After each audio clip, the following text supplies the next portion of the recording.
Tripura trade teachers welfare অ্যাসোসিয়েশনের উদ্যোগে এই বছর সিবিএসই বোর্ড পরিচালিত মাধ্যমিক এবং উচ্চ মাধ্যমিক পরীক্ষায় আমবাসা মহকুমায় ৬০% উপর নম্বর প্রাপক ছাত্রছাত্রীদের সংবর্ধনা প্রদান করা হয়।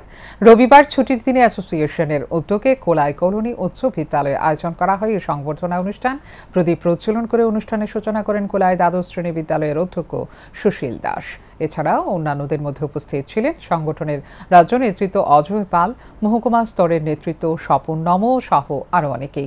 এদিন সিবিএসই পরিচালিত মাধ্যমিক পরীক্ষায় ৬০% উপর ১০২ জন ছাত্রছাত্রী এবং উচ্চ মাধ্যমিক পরীক্ষায় ৬০% উপর ৩৬ জন ছাত্রছাত্রীকে সংবর্ধনা প্রদান করা হয়। ত্রিপুরা ট্রেড টিচার্স ওয়েলফেয়ার অ্যাসোসিয়েশনের রাজ্য নেতৃত্ব অজয় পাল জানান, তারা প্রত্যেক বছর বোর্ড পরীক্ষার ফলাফল ঘোষণার পর কৃতী ছাত্রছাত্রীদের উৎসাহিত করার লক্ষ্যে এই ধরনের কর্মসূচির আয়োজন করে থাকেন। পাশাপাশি তিনি এও জানান, আগামী দিনে এলাকার বিভিন্ন স্কুল ছাত্রছাত্রীদের পঠন পাঠন সামগ্রী দেওয়ার পরিকল্পনা রয়েছে তাদের। তিনি আরও বলেন, যারা কৃতির সম্মান অর্জন করেছে তারা যেন আগামী দিন দেশ, রাজ্য এবং সমাজের উন্নয়নে এগিয়ে আসে এবং সুনামের সাথে প্রতিষ্ঠিত হতে পারে।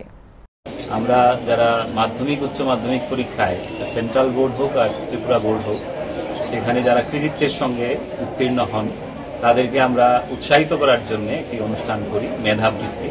সেই অনুষ্ঠানের অঙ্গ হিসেবে আজকেও এখানে ধলাই জেলায় হচ্ছে এবং সেটা বিশেষ করে আমবাসা মহকুমা কমিটি, আমাদের ত্রিপুরা ট্রেড টিচার ওয়েলফেয়ার অ্যাসোসিয়েশনের উদ্যোগে এই মহকুমা কমিটি এবং বিশেষ করে আপনাদের এখানকার যিনি খুব সম্মানিত প্রিয় স্যার স্বপন নম উনি এই উদ্যোক্তা এবং এখানে অন্যান্যরা আছে দীপ্তনু বৈদ্য থেকে শুরু করে, তারাই এটা প্রোগ্রামটা করেন এবং বিগত বছরও করেছেন, এবারও করছেন। এবং এর মধ্যে আপনারা কিছুদিনের মধ্যে দেখবেন যারা দুস্থ ছেলে মেয়ে অঞ্চলে আছে, নিশ্চয়ই ধলাই জেলাকে আমরা ইন্সপিরেশনাল ডিস্ট্রিক্ট হিসেবে দেখি।